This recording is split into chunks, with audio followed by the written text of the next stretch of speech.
Hello లోయిటా, India నుంచి జర్మనీకి doctor కింద రావాలనుకుంటున్నారా? అయితే లేట్ చేయకుండా మన వీడియోని లాస్ట్ వరకు చూడండి. ఈ వీడియోలో నేను కంప్లీట్ ప్రాసెస్ అయితే చెప్తాను, అసలు జర్మనీకి ఎలా రావాలి డాక్టర్ కింద అనేది. ఫస్ట్ అయితే మీ అందరికి ప్రాసెస్ అయితే చూపిస్తున్నాను, చూడండి. ఇదన్నమాట ప్రాసెస్. అయితే ఈ ప్రాసెస్ లో ఉన్న స్టెప్స్ అన్నిటిని నేను క్లియర్ గా ఇప్పుడు ఒకటి ఒకటి ఎక్స్ప్లెయిన్ చేస్తాను. నేను మీకు హామీ ఇస్తున్నాను, నేను క్లియర్ గా ప్రతి point pin to pin explain చేస్తాను. వీడియోలోకి వెళ్ళిపోయే ముందర ఎవరికైనా నా గురించి తెలియకపోతే, this is Deepsitha, welcome back to our channel Germany విశేషాలు.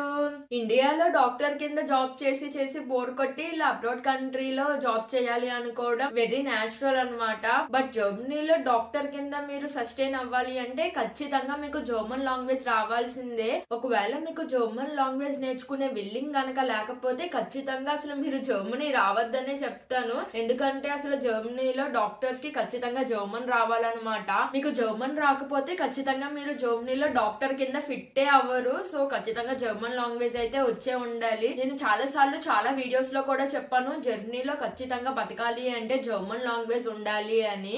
మరి డాక్టర్స్ అంటే ప్రాణంతో చెలగాటం కదా, అంత ఇంపార్టెంట్ అయిన జాబ్ కి ఖచ్చితంగా లాంగ్వేజ్ అనేది ఎంత ఇంపార్టెంటో మీరే ఆలోచించండి.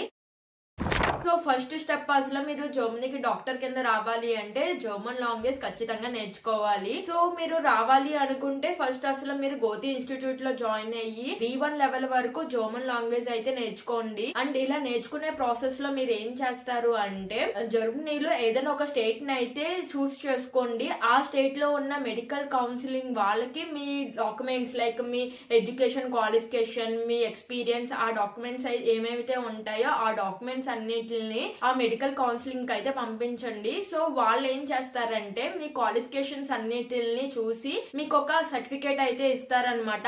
ఆ సర్టిఫికేట్ ని డెఫిజింగ్ బిషైడ్ అని అయితే అంటారు. బేసికలీ సర్టిఫికేట్ ఏంటి అంటే, ఇప్పుడు మనం ఇండియాలో చదువుకుంటాం కదా, సో ఇండియాలో చదువుకున్న మెడికల్ క్వాలిఫికేషన్ అనేది జర్మనీలో మెడికల్ క్వాలిఫికేషన్ కి ఈక్వల్ అయితే అవదన్నమాట. సో ఈక్వల్ గా ఉండదు కాబట్టి వాళ్ళు మీకు ఒక డెఫిషియెంట్ సర్టిఫికేట్ అయితే ఇస్తారు. బట్ ఈ సర్టిఫికేట్ రావాలి అంటే మినిమం ఒక 6 months కాడ నుంచి 1 year వరకు టైం అయితే పడుతుంది. సో దట్ మీరు ఈ టైం పీరియడ్ లో లాంగ్వేజ్ కనుక నేర్చుకున్నారంటే చాలా బెనిఫిషియల్ అయితే అవుతారనమాట. అండ్ మీరు లాంగ్వేజ్ నేర్చుకున్న తర్వాత మీకు ఫైనల్ గా ఒక ఎగ్జామ్ అయితే పెడతారు, B1 ఎగ్జామ్. సో ఆ ఎగ్జామ్ పెట్టిన తర్వాత మీరు ఆ ఎగ్జామ్ లో కనుక పాస్ అయితే మీకు గోతి వాళ్ళు ఒక సర్టిఫికేట్ అయితే ఇస్తారనమాట.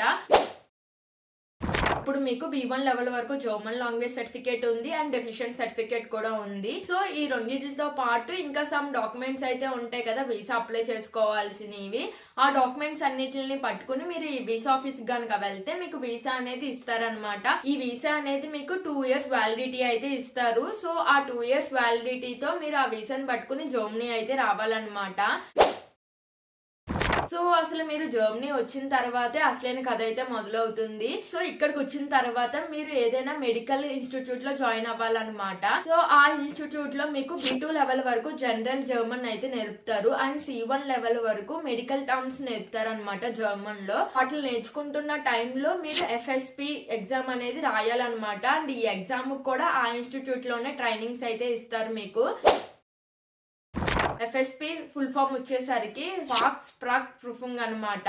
జర్మనీలో మెడికల్ టర్మ్స్ ఏమంటారు అనే దాని మీదే మొత్తం మీద ఈ ఎగ్జామ్ అయితే ఉంటది. ఎగ్జామ్ రాయాలి అండ్ ఈ ఎగ్జామ్ లో మీరు ఖచ్చితంగా పాస్ అవ్వాలన్నమాట. ఒకవేళ ఫస్ట్ అటెంప్ట్ లో కనుక పాస్ అవ్వకపోతే మీకు నెంబర్ ఆఫ్ అటెంప్ట్స్ అయితే ఉంటాయి ఎవ్రీ 3 months కి. కాకపోతే మీరు వీసా వ్యాలిడేషన్ అనేది 2 years ఉంటది కాబట్టి ఈ 2 years లోనే ఖచ్చితంగా మీరు ఈ ఎగ్జామ్ అయితే కంప్లీట్ చేయాలన్నమాట. సో మీరు ఇప్పుడు ఈ ఎగ్జామ్ కంప్లీట్ చేసిన తర్వాత మీకు ఒక టెంపరరీ లైసెన్స్ అయితే వస్తుంది.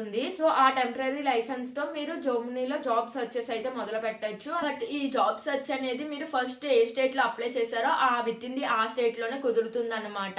ఆ స్టేట్ ని దాటి మీరు జాబ్ సర్చింగ్ అనేది చేయకూడదు. కంపల్సరీ ఏదో ఒక జాబ్ అయితే వస్తుంది అండ్ ఈ ఎగ్జామ్ కూడా మరీ అంత కష్టంగా అయితే ఉండదు. ఒకవేళ పాస్ అవ్వకపోతే ఈ 2 years లో ఏం చేయలేము, బ్యాడ్ లక్ కి తిరిగి ఇండియా వెళ్ళిపోవాల్సిందే. ఒకవేళ పాస్ అయిపోతే మీకు టెంపరరీ లైసెన్స్ వస్తుంది అండ్ దాని ద్వారా మీరు జాబ్ ని అయితే సంపాదిస్తారు.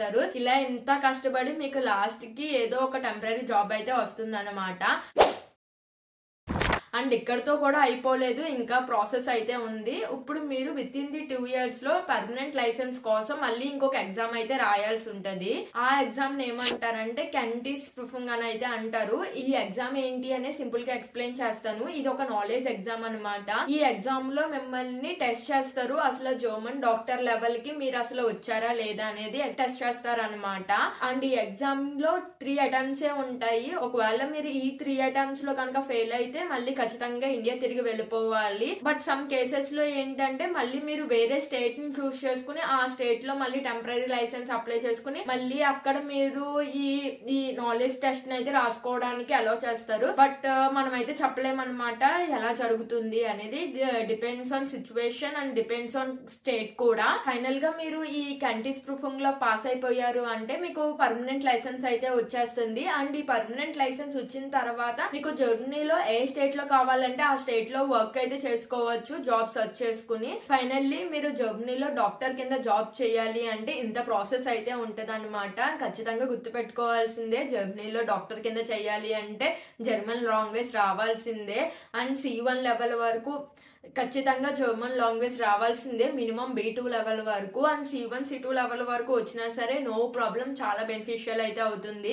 ఎందుకంటే జర్మనీలో ఇక్కడ పేషెంట్స్ అందరికి జర్మనే వచ్చు కాబట్టి సో వాళ్ళు వచ్చి జర్మన్ లోనే మాట్లాడతారు. సో వాళ్ళు చెప్పే ప్రాబ్లమ్స్ మీకు అర్థం కావాలి అంటే ఖచ్చితంగా మీరు కూడా జర్మన్ లోనే మాట్లాడాలన్నమాట. ఈ పర్మనెంట్ లైసెన్స్ వచ్చేసిన తర్వాత ఇంకా మీరు ఏమన్నా సరే స్పెషలైజేషన్స్ చేయాలి అనుకుంటే వైటర్ బిల్డింగ్ అని ఇంకో ఆప్షన్ కూడా ఉంటది. సో దట్ ఫర్దర్ గా మీరు ఏదైనా ట్రైనింగ్ తీసుకోవాలి అన్నా ఏదన్నా చెయ్యాలి అన్నా సరే మీరు ఆ వైటర్ బిల్డింగ్ కి అప్లై చేసుకుని నేర్చుకోవచ్చు అనమాట. సో ఫైనల్లీ ఇదండి ప్రొసీజర్. ఇండియా నుంచి జర్మనీ డాక్టర్ కింద రావాలి అంటే. ఇంకా ఎలాంటి ఎన్నో యూజ్ఫుల్ ఇన్ఫర్మేటివ్ వీడియోస్ కోసం లేట్ చేయకుండా మన ఛానల్ కి అయితే సబ్స్క్రైబ్ అవ్వండి. అండ్ మీకు ఇంకా జర్నీలో ఏమైనా విషయాలు తెలుసుకోవాలి అనుకున్నా అండ్ నేనేదైనా వీడియో చేయాలి అనుకున్నా సరే మీరు నాకు కింద కామెంట్ అయితే చేయండి. అండ్ ఇప్పుడు దాకా నేను ఎక్స్ప్లెయిన్ చేసిన వీటిల్లో కూడా ఏమన్నా డౌట్స్ కనుక ఉంటే కింద కామెంట్ చేయండి, ఖచ్చితంగా నేను మీకు రిప్లై అయితే ఇస్తాను. అండ్ మీరు నాతో పర్సనల్ గా మాట్లాడాలి అనుకుంటే డైరెక్ట్ గా మీరు నా ఇన్స్టాగ్రామ్ ఐడికి మెసేజ్ చేయొచ్చు. నా ఇన్స్టాగ్రామ్ ఐడి అయితే ఇది. నా ఎక్స్ప్లెనేషన్ కనుక నచ్చినట్లయితే ప్లీజ్ లైక్ చేయండి. జర్మనీకి ఎవరైతే డాక్టర్స్ కింద రావాలనుకుంటున్నారో వాళ్ళకు కూడా ఈ వీడియోని అనేది షేర్ చేయండి. సో దట్ వాళ్ళకు కూడా ప్రాసెస్ అయితే అర్థమవుతుంది కదా. మళ్ళీ ఇంకొక మంచి ఇన్ఫర్మేటివ్ వీడియోతో మీ ముందుకు అయితే వస్తాను. This is Deepsitha signing off, bye. ఇంకా చెప్పాలి అంటే డాక్టర్ ప్రొఫెషన్ అనేది ప్రాణంతో చెలగాటం లాంటిది కదా. సో ప్రొఫెషన్ బట్టి ఖచ్చితంగా ప్రాసెస్ అండ్ స్టెప్స్ అనేవి కఠినంగానే ఉంటాయి.